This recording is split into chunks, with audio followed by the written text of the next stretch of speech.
ஓம் சாயிரா சாயிரா ஓம் சாயிரா சாயிரா ஓம் சாயிரா சாயிரா அன்பே சாயிரா பேரன்பே சாயிரா அகிலம் தளிக்க ஆத்மா விழிக்க அனுதினம் சாயிரா எங்கள் அன்பே சாயிரா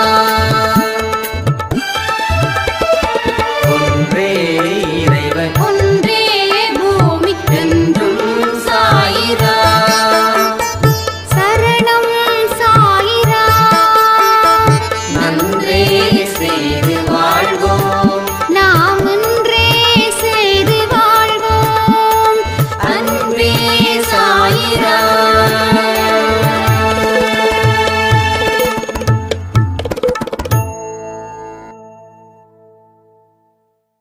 சாயிரா.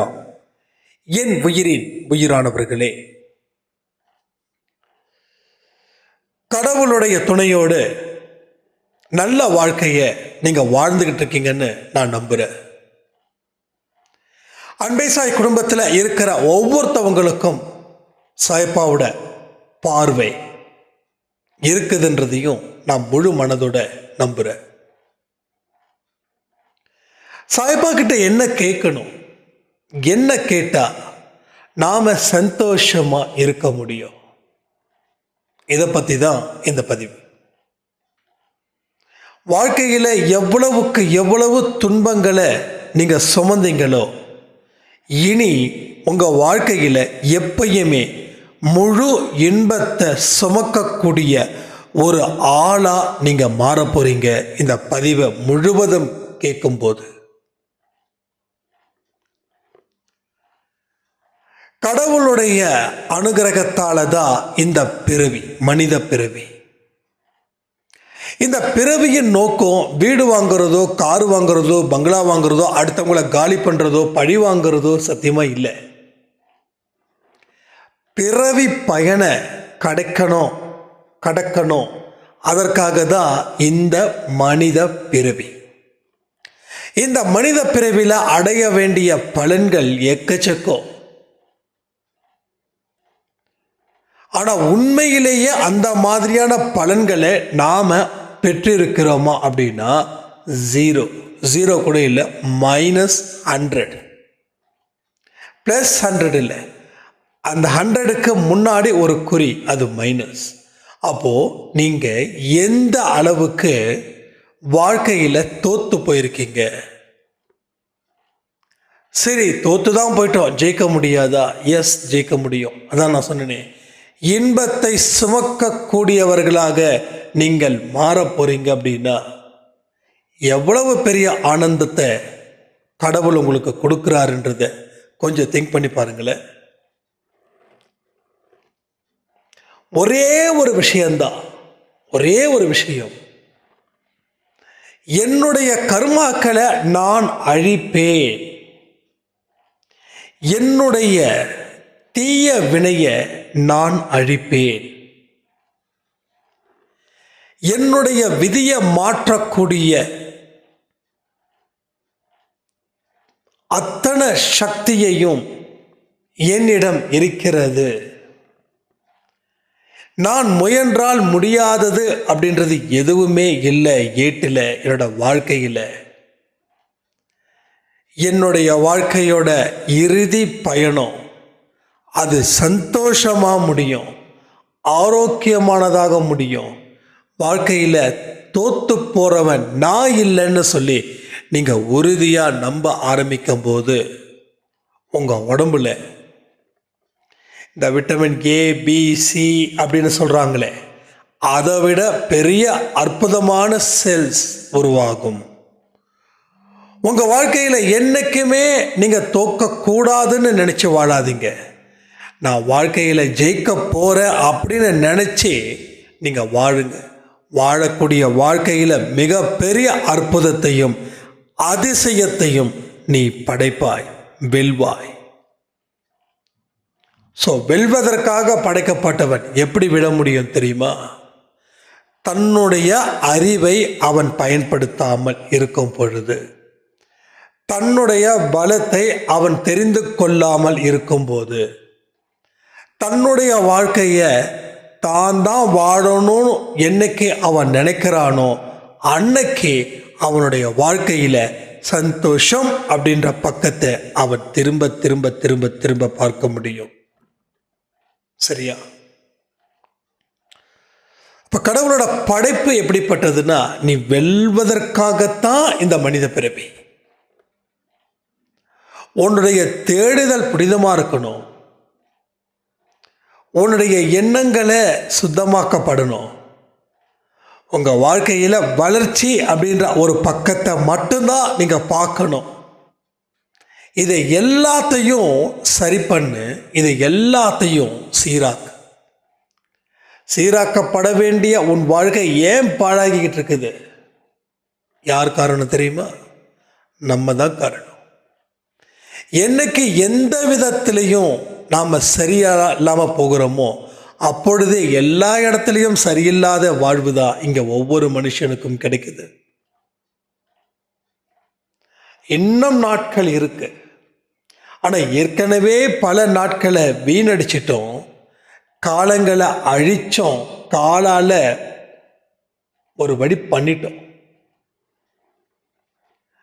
பட் மீதி இருக்கக்கூடிய காலத்தை எப்படி நம்ம கழிக்கணும், எந்த வகையில் கழிக்க போகிறோம், என்ன பிளான், உங்கள் வாழ்க்கையில் என்ன தான் நீங்கள் தீர்மானிக்கிறீங்க, என்ன தேவை, என்ன தேவைன்னு உங்களுக்கு தெரியுமா? அதை எப்படி அடையணும் அப்படின்னு தெரியுமா? அதை அடைய முடியும் அப்படின்ற ஒரு கான்ஃபிடென்ட் உங்களுக்குள்ளே இருக்கா? இதை எல்லாத்தையும் நீங்கள் தனிப்பட்ட முறையில் உருவாக்கணும். இதை சரி செய்ய செய்ய உங்கள் வாழ்க்கையில் வெற்றி கொடி நிச்சயமாக ஒரு நாள் இல்லை ஒரு நாள் அது பறக்கும். ஸோ உங்கள் வாழ்க்கையில் ஏன் இன்னமும் தாமதத்தை ஏற்படுத்துறீங்க? இனியும் யாருக்காக காத்துக்கிட்டு இருக்கீங்க? நீங்கள் இனிமே காத்துக்கிட்டு இருக்கிற ஒரு நாளும் உங்கள் வாழ்க்கையில் எந்த இடத்துலையும் நல்லதோ இல்லை ஆச்சரியமாக்கப்பட வேண்டிய செய்திகளையோ பெறப்போவது இல்லை. காத்திருக்கிறத விட்டுட்டு போர்க்களத்துக்கு போகக்கூடிய ஒரு வீரன் போல செயல்படுங்க. இல்லாததை நினைச்சு ஏங்காம இருக்கிறதை எப்படி சரி பண்ணலாம், இருக்கிறதை எப்படி தக்க வச்சுக்கலாம், இதில் முழு முயற்சியோட நீங்கள் இறங்குங்க. ஸோ உங்கள் வாழ்க்கையில் மிகப்பெரிய பேரானந்த நிலை, பரவச நிலை உங்கள் வாழ்க்கையில் வந்து தானே சேரும்.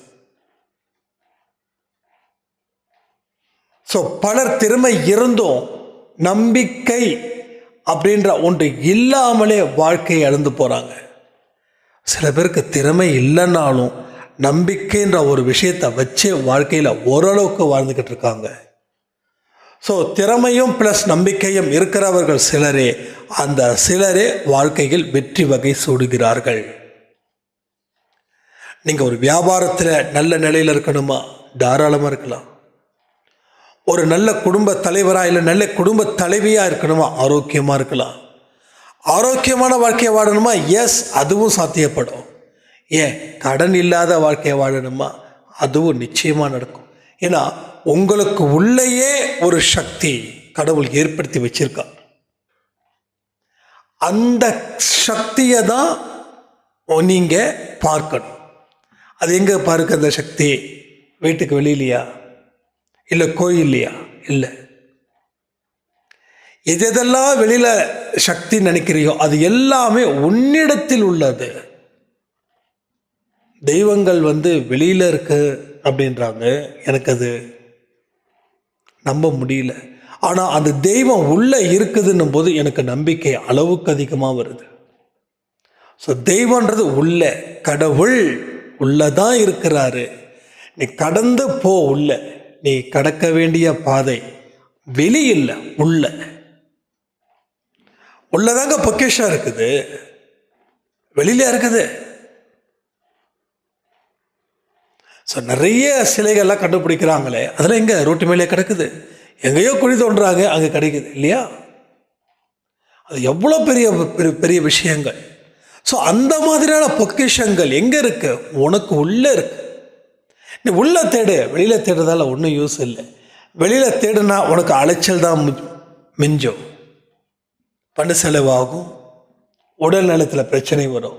நீ எங்கேயும் போக வேண்டாம், எங்கேயும் போக வேண்டாம். ராஜா மாதிரி உன் வீட்டிலே இரு. உள்ளுக்குள்ள தேடு, உள்ளுக்குள்ள நோண்டி நோண்டிப்பார். நிறைய விஷயங்கள் போயிட்டே இருக்கும். ஒரு கடலோட ஆழத்தை எப்படி அளக்க முடியாதோ, ஒரு வானத்தையும் பூமியை எப்படி அளக்க முடியாதோ, அது போல அதை விட தாண்டினது தான் உன்னுடைய ஆழ் மனசுல இருக்கக்கூடிய சக்தி. அதை நீ உசுப்பி விட்டா அது பெரிய அளவில் ஒன்று கொடுக்கும். ஆனால் நீ அதை உசுப்பி விடல, என்ன பண்ண? அதை அவமானப்படுத்தின, அது இல்லைன்னு நம்பின. உனக்கு அந்த நம்பிக்கையை ஏற்படுத்துறதுக்கே ஒரு பெரிய விஷயங்கள் தேவைப்படுது. கோயிலில் போயிட்டு 1 மணி நேரம் 2 மணி நேரம் நிற்கிறோம், ஆனால் ஒரு 15 நிமிஷம் நம்மளால் தியானம் பண்ண முடியல. 15 minutes, 2 மணி நேரம் நிற்கிறோம், வெயில்ல வலி பிட்டுங்க எடுக்குது, கூட்டம். பட் அது முடியுது. ஆனால் 10 நிமிஷம் எழுந்திரிச்ச உடனே தியானம் செய்யுங்க அப்படின்னா முடியல. நல்ல யோசிச்சு பாருங்களேன்.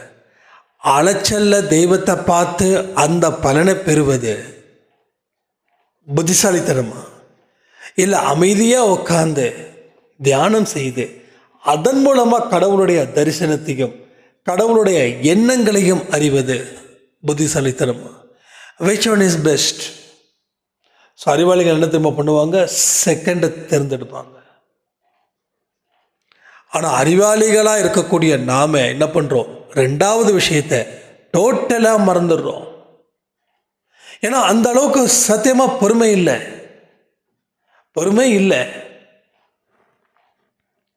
ஸோ இதனால தான் பல விஷயங்கள் நம்ம வாழ்க்கையில் நடக்க வேண்டிய அத்தனை நல்ல விஷயங்களோ நடக்காமல் போவதற்கு காரணமாக அமைவது இந்த பொறுமை இல்லாத தனமே. அப்போ கடவுள்கிட்ட என்ன கேட்கலாம்? என்ன கேட்டா அவர் கொடுப்பார்? நான் சொல்லுவேன், பொண்ணும் பொருளும் பதவியும் அதிகாரமும் நீங்கள் கேட்டிங்கன்னா டெஃபினட்டாக அவர் கொடுக்க மாட்டார். அதை தாண்டின லாஜிக்கான உங்கள் முயற்சியின் மூலமாக, உங்கள் உழைப்பின் மூலமாக, யாருடைய உதவிகளும் இல்லாமல் உங்களுடைய கைகளை நம்பி எந்த விஷயத்தை கேட்குறீங்களோ அத்தனை விஷயங்களும் உங்கள் வாழ்க்கையில் நடக்கும். கடனை தீர்க்கணும் அப்படின்னா கடனை அப்படி பண்ண மாட்டேன். என் வருமானத்தை ஏற்றணும், நான் உழைக்கணும், உழைப்பதற்கு தேவையான ஊக்கத்தையும் அந்த உழைப்பை செய்வதற்கான வழிகளையும் அதற்கு உண்டான அறிவுகளையும் நான் தெரிந்து கொள்வதற்கு நேரத்தையும் காலத்தையும் எனக்கு கொடு. அந்த மாதிரியான பல விஷயங்களை நீங்கள் கேட்கும்போது தான் அவர் இயல்பாக உங்ககிட்ட கொடுப்பார். ஸோ இயல்பு நிலையில் இருந்து கேட்கணும். அதாவது நான் ஒரு விஷயத்தை கேட்குறேன்னா அதை வாங்க முடியுன்ற நம்பிக்கையில் தான் நான் கேட்கணும். நான் 30 அடி மாடியிலேருந்து கீழே விழ போகிறேன் சாயப்பா, எனக்கு ஒரு சின்ன சேதாரம் கூட ஆகாமல் நீங்கள் பார்த்துக்கோங்கன்னு கேட்கக்கூடாது. ரைட்டா? அது ரொம்ப ரொம்ப இம்பார்ட்டன்ட். அப்போ என்ன கேட்கணும், எந்தெந்த வழிமுறைகளை கேட்கணும், கேட்பதற்கு எந்தெந்த வழிகள் இருக்குது, அந்த வழிகளை தேர்ந்தெடுத்து அதற்கு உரிய முறைகளில் நாம் முயற்சிகள் செய்யணும். நீ முயற்சிகள் செய்ய உன் வாழ்க்கையில் வெற்றி பயணத்தை நீ தொடர்ந்து செய்வ. ஸோ நிறைய மனுஷங்க கேட்கக்கூடிய ஒரே விஷயம், என்னால் நான் என்ன பிரார்த்தனை வைத்தாலும் அது நடக்க மாட்டேங்குது, நான் என்னதான் செய்யறதுன்னு தெரியல, என் வாழ்க்கை முழுகிடுச்சு. வாழ்க்கை முழுகிடுச்சு இல்லை, அது முழுக போகுது தெரியுது இல்லை. முழுகும் போது என்ன பண்ணியிருக்கணும், முழுகாத மாதிரி நம்மளை பாதுகாத்துருக்கணுமே, ஏன் பாதுகாக்க முடியல? அப்போ என்ன தெரியுமா பண்ணும், முழுக முழுக எவனாவது ஒருத்தன் உதவி செய்ய மாட்டானா அப்படின்னு நாம் நினைச்சோம் பாருங்க, அங்கே தான் நமக்கு பிரச்சனையே ஆயிடுச்சு. ஒரு உதவி கிடைக்கல அப்படின்னா அதுக்கு ஒரே அர்த்தம் என்ன தெரியுமா, உனக்கு உதவிகள் வெளியில இருந்து இல்லப்பா, உனக்கு உள்ள இருந்தே அந்த உதவிகள் கிடைக்கும். அது சொல்லத்தான். அப்போ உனக்குள்ள ஒரு விஷயம் நடக்குது, ஒன்றும் இல்லைங்க, சின்ன ஒரு விஷயம், நான் அதை சொல்லி உங்களுக்கு புரிய வைக்க முயற்சி பண்ணுறேன். ஒரு கோதுமை மாவை நல்லா லாக் பண்ணி வச்சிங்கன்னா ஒரு மாதம் இல்லை 2 மாதம் இல்லை 3 மாதம் திறக்கலைன்னா அந்த கோதுமை மாவுக்குள்ளே என்ன இருக்கும்? வண்டு இருக்குமா, பூச்சி இருக்குமா? ஆனால் நீங்கள் அரைச்ச மாவு சுத்தமானது, அதில் வண்டோ பூச்சிகளோ இல்லை. ஆனால் அடக்கி வைக்கப்பட்ட பாத்திரம், அதில் காற்று கூட போகலை. ஆனால் அந்த பாத்திரத்தில் திறந்த உடனே என்ன வருது? பூச்சி வருது. உணவு இருக்கும் இடத்தில் உயிர் இருக்கும். உயிர் உற்பத்தி ஆகும். இதுதான் கடவுளுடைய அற்புத சக்தி. அதே போலதான் உனக்கு வெளியில இருந்து உதவிகள் கிடைக்கலன்னா உனக்குள்ள ஒரு உதவிகள் கிடைப்பதற்கு உண்டான வழிகள் இருக்குதுன்னு அர்த்தம். ரைட்டா? நம்ம டம்ப் ஆகல, அதுக்காக நம்ம வருத்தப்படக்கூடாது. சரி, உதவிகள் கிடைக்கல, அப்போ அந்த உதவிகள் இங்கே இருந்து தான் எனக்கு கிடைக்க போகுது. அந்த உதவிகளை நான் என்னிடத்தில் இருந்து தான் பெறப்போகிற அந்த ஒரு விஷயத்தை நீங்கள் உள்வாங்கும் போது உங்கள் வாழ்க்கையில் அத்தனை அற்புதமும் அத்தனை அதிசயமும் உங்கள் வாழ்க்கையில் நடந்தே தீருமே. புரியுதா உங்களுக்கு? ஸோ என்னோட லைஃப்லேயும் பல வருஷங்கள் நான் உதவின்னு கேட்டேன். எல்லாருக்கிட்டையும் கேட்டேன், ஒருத்தவங்க பாக்கி இல்லை. என்னோடய ஃபோன் நம்பர்ஸில் ஜஸ்ட் அப்படியே இது பண்ணிகிட்டே இருந்துக்கும்போது யார் எல்லார்ட்டையும் எல்லாத்தையும் இருந்துச்சு. புதுசாக ஒரு ஃபோன் நம்பரை சேவ் பண்ணாதான் கேட்கணும். இந்த ஏதோ சிம்பு சந்தானம் ஒரு மூவியில் பார்ப்பாங்க, அப்படியே யாருக்கிட்ட ஹெல்ப் பண்ணலாம், ஒரு ஆள்கிட்ட 100 ரூபா வாங்கினா கூட 10 பேர்கிட்ட வாங்கினா 1000 ரூபாய், ஒரு ஆள்கிட்ட 1000 ரூபா வாங்கினா கூட 10 பேர்கிட்ட வாங்கினா அந்த லட்சம் கோடி அப்படின்னு. ஸோ அது கண்டிப்பாக நான் தேடி இருக்கேன். இங்கே சில பேர் தேடி இருக்கலாம், யார்கிட்டப்பா கேட்கலாம், நாளைக்கு காலையில் வர ஒரு 10,000 ரூபா வேணுமே, என்ன பண்ணுறது ஏது பண்ணுறது, கடவுளே கேட்கலாமா அப்படின்னு ஃபோனை நோண்டுவோம். அது நம்மளுக்கு கண்டிப்பாக கிடைக்காது. ஏன்னா நம்மளை பற்றி தான் நமக்கு தெரிகிறத விட ஊரில் இருக்கிறோம் எல்லாருக்கும் தெரியுது இவன் எப்படி என்ன ஏதுன்னு. அப்போ என்ன நடக்குது, நம்ம எல்லாமே சர்ச் பண்ணுறோம், பட் கிடைக்கல. அப்போ நமக்குள்ள இருக்கக்கூடிய விஷயங்கள் நாம் நம்பல. இப்போ உதவி கிடைக்காது. அப்போதான் தோணுது, இப்போ யாருமே உதவி கிடைக்கல, என்ன சாய்ப்பா இப்படி பண்ணிட்டியே அப்படின்னு சொல்லி கேட்கும்போது அதை தாண்டி ஒரு அவமானமும் வந்தது. இப்போ என்ன ஆச்சுன்னா, எல்லார்ட்டும் கேட்டாச்சு, கிடைக்கல. நம்மக்கிட்ட எடுக்கிறது துட்டு கிடையாது, சொத்து கிடையாது, பைக் வரைக்கும் எடுத்துட்டு போயிட்டாங்க. அப்போ என்ன நடக்கும், கடவுளே என்ன பண்ணுறது ஏது பண்ணுறது. அப்போ அந்த பணம் கொடுக்கலைன்னா அந்த இடத்துல அவமானத்தை சந்திக்கணும். ஸோ சந்திச்சதுக்கப்புறம் நம்ம ஓகே இனி ஒரு பய கொடுக்க மாட்டான், நாமளே என்ன செய்யணும், அப்போ தான் நமக்கு அந்த சுய அறிவு வெளிப்படும். சுய அறிவு வெளிப்படும் போது ஒரு 100 ரூபா, ஒரு 200 ரூபா, 300 ரூபா, அதுதான் வந்து ஒரு டேர்னிங் பாயிண்ட். அது மூலம் ஓகே கிடைச்சிருச்சு, இனி ஓகே இவ்வளோ பண்ணணும் அவ்வளோ பண்ணணும். அப்போது எனக்கு உதவிகள் நிறுத்தப்படும் போது தான் எனக்குள்ள இருக்கக்கூடிய உதவிகளை என்னால் பெற முடிஞ்சது. அப்போது அது மாதிரி வழியை கேட்கணும். சாயப்பா எனக்கு ஒரு நல்ல வியாபாரத்தை அமைச்சு கொடு, நல்ல உழைப்பை நான் கொடுக்கணும், அதுக்குண்டான முயற்சிகளை நான் எடுக்கணும், எல்லா தடைகளையும் என்னை வந்து அதை தாண்டுவதற்கு மன தைரியத்தையும் மன வலிமையும் நீ கொடுன்னு சொல்லி கேட்டு பாருங்களேன். கேட்டு மட்டும் பாருங்க என்ன நடக்குதுன்னு பாருங்க. ஸோ அவர் நிச்சயமா சொல்ற கொடுத்துத்தான் ஆகணும், கொடுத்துத்தான் ஆகணும். கொடுக்காம அவர் இந்த இடத்த விட்டு போகவே முடியாது. இது 100க்கு 100 உண்மை. நான் சொல்லக்கூடிய விஷயங்கள் என்னுடைய முழு அனுபவமும் சாயப்பா எனக்கு கொடுத்த பயிற்சி பாடம் எப்படி வேணாலும் எடுத்துக்கோ. ஆனால் 100க்கு 100 வெற்றி நிச்சயம். நேற்று இரவு கூட நம்ம வீடியோ கொடுத்தோமே, எத்தனை பேர் பார்த்தீங்கன்னு சொல்லி கமெண்ட் பண்ணுங்க. இப்பயும் சொல்கிறேனே, இன்னும் நம்ம போகக்கூடிய தூரம் ரொம்ப தூரம், நிறைய தூரம் இருக்கு.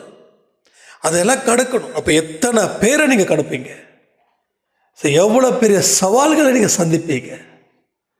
அப்போது அத்தனை அனுபவமும் கடவுளோட ஆசீர்வாதமும் அது இருந்தால் மட்டும்தானே அந்த சவால்களை நீங்கள் வெற்றி கொள்ள முடியும்.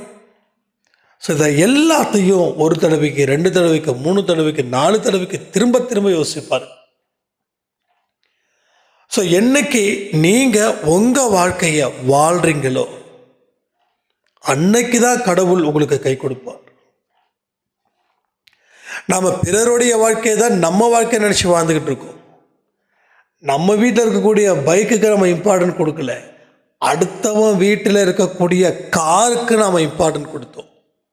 அவனை மாதிரியே காரில் போகணும், அவனை மாதிரியே வீடு கட்டணும், அவனோட குழந்தைங்களை எங்கே படிக்க வச்சோமோ அது மாதிரி நம்ம படிக்க வைக்கணும், அவனை மாதிரியே ட்ரெஸ் போடணும், அவனை மாதிரியே ஸ்பெக்ஸ் போடணும், அவனை மாதிரியே தலை செய்யணும், அவனை மாதிரியே சாப்பிடணும், அவனை மாதிரியே வெற்றி பெறணும். நம்மளுடைய வாழ்க்கையை நம்ம ரசிச்சு அனுபவிச்சு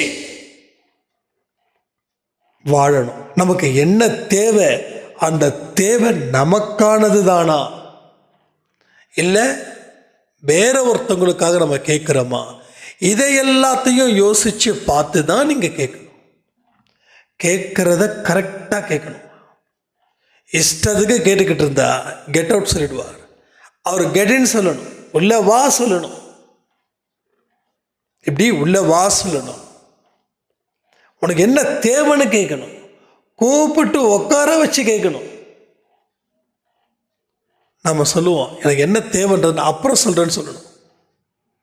ஸோ நீங்கள் எந்த அளவுக்கு ஸ்ட்ராங் பொசிஷனில் இருக்கீங்களோ அந்த அளவுக்கு உங்கள் வாழ்க்கையும் ரொம்ப ஸ்ட்ராங்காக இருக்கும்.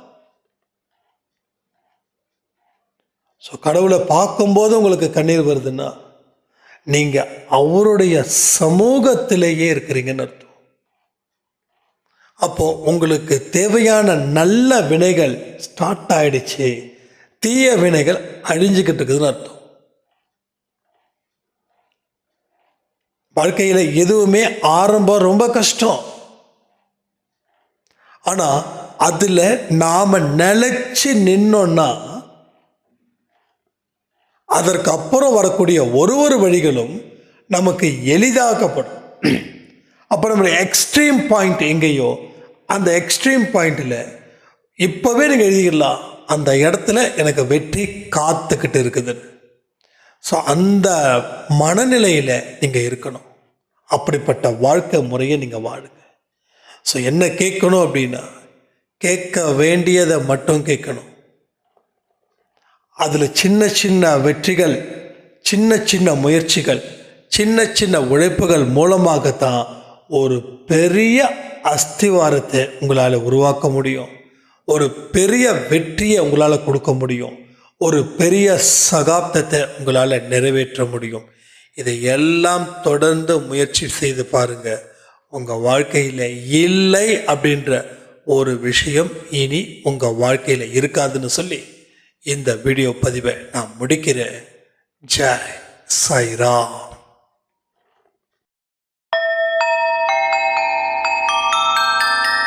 ஓம் சாயிரா சாயிரா ஓம் சாயிரா